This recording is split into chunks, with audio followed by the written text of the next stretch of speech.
हैं तब देश के स्वास्थ्य इतिहास का एक बहुत अहम अवसर भी है। 2 दिन बाद 25 सितंबर को आयुष्मान भारत प्रधानमंत्री जन आरोग्य योजना को 2 साल पूरे हो जाएंगे। सिर्फ 2 साल के भीतर ही इस योजना के तहत 1.25 करोड़ से अधिक गरीब मरीजों को मुफ्त इलाज मिल चुका है। मैं आज इस कार्यक्रम के माध्यम से आयुष्मान भारत योजना के माध्यम से गरीबों की सेवा करने वाले सभी डॉक्टरों, मेडिकल स्टाफ की भी विशेष प्रशंसा करता हूं। साथियों, आज की हमारी इस चर्चा के दौरान अनेक ऐसी बातें सामने आई हैं जिनसे आगे की रणनीति के लिए रास्ता और अधिक स्पष्ट होता है। अब जैसे देखिए, देश में हमारे 700 से अधिक जिले हैं, लेकिन जो आंकड़े बहुत बड़े बड़े हैं और चिंता कराते हैं देश को, वो सिर्फ 60 जिले हैं। 700 से अधिक जिलों में से सिर्फ 60 जिले, और वो भी 7 राज्यों में। अगर हम इन 60 जिलों पर बल दें, क्या मैं आप सभी आदरणीय मुख्यमंत्री जी से एक सुझाव दे सकता हूं क्या?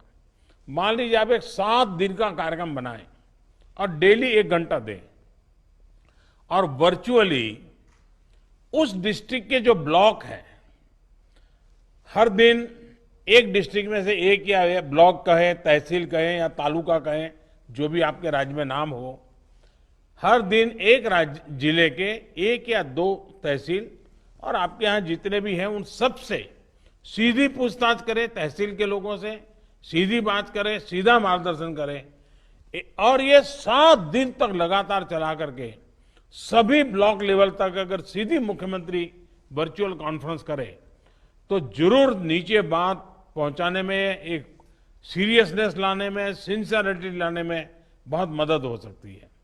ये सही है कि भारत में संक्रमण के मामले में लगातार वृद्धि हो रही है और इसलिए कुछ ऐसे प्रयोगों की जरूरत है। लेकिन आज हम हर रोज, ये भी सही है कि 10 लाख से ज्यादा टेस्ट भी कर रहे हैं और ठीक होने वालों की संख्या भी तेजी से बढ़ रहा है। अनेक राज्यों में और राज्यों के भीतर स्थानीय स्तर पर भी कई नए नए प्रयोग हुए हैं, बेस्ट प्रैक्टिसेस देखने को मिल रही है। हमें इन अनुभवों को ज्यादा से ज्यादा सीखना होगा, उन अनुभवों को प्रोत्साहित करना होगा और ऐसे सुखद अनुभवों का लाभ लेना होगा। साथियों, बीते महीनों में कोरोना के इलाज से जुड़ी जिन सुविधाओं का विकास हम सभी ने मिलकर के किया है, वो हमें कोरोना से मुकाबले में बहुत मदद कर रही है। अब हमें एक तरफ जहां कोरोना से जुड़े इंफ्रास्ट्रक्चर को तो मजबूत करना ही है, जो हमारे हेल्थ से जुड़ा, ट्रैकिंग और ट्रेसिंग से जुड़ा नेटवर्क है, उनकी बेहतर ट्रेनिंग भी सुनिश्चित करनी है। आज ही कोरोना स्पेसिफिक इंफ्रास्ट्रक्चर के लिए state disaster response fund SDRF, उसके इस्तेमाल पर भी एक अहम फैसला लिया गया है। कई राज्यों ने इस बारे में आग्रह किया था। अब यह तय किया गया है कि SDRF के इस्तेमाल की लिमिट को 35% से बढ़ा करके 50% कर दिया जाए। इस फैसले से राज्यों को कोरोना से मुकाबले के लिए और ज्यादा राशि उपलब्ध हो सकेगी। एक और महत्वपूर्ण बात मैं आपसे करना चाहता हूं। प्रारंभिक काल में हमने जो लॉकडाउन किए, उसका बहुत लाभ मिला है, दुनिया में भी उसको सराहा गया है। लेकिन अब हमें माइक्रो कंटेनमेंट जोन पर ही बल देना चाहिए।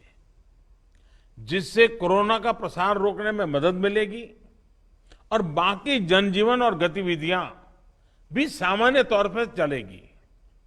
जो 1-2 दिन के लोकल लॉकडाउन होते हैं वो कोरोना से रोकने में कितना प्रभावी है, हर राज्य को अपने स्तर पर इसका अवलोकन करना चाहिए। कहीं ऐसा तो नहीं है कि इस वजह से आपके राज्य में आर्थिक गतिविधियां शुरू होने में दिक्कत हो रही है। मेरा आग्रह है कि सभी राज्य इस बारे में गंभीरता से सोचें। साथियों, प्रभावी टेस्टिंग, ट्रेसिंग, ट्रीटमेंट, सर्विलांस और स्पष्ट मैसेजिंग, इसी पर हमें अपना फोकस और बढ़ाना होगा। प्रभावी मैसेजिंग इसलिए भी जरूरी है क्योंकि ज्यादातर संक्रमण बिना लक्षण का है। ऐसे में अफवाहें उड़ने लगती हैं।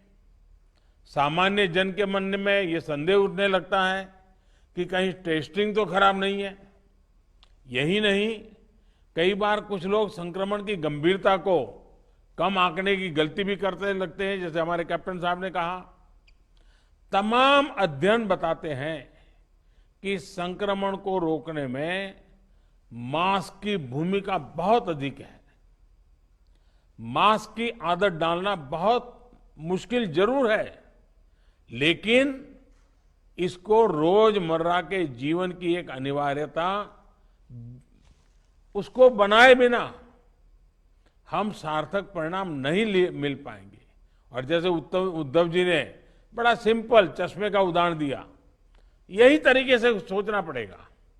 साथियों, बीते अनुभवों से तीसरी बात ये निकल कर आई है कि एक राज्य से दूसरे राज्य के बीच सेवाओं और सामान की आवाजाही में उस रुकावट से सामान्य नागरिक को अनावश्यक परेशान होती है।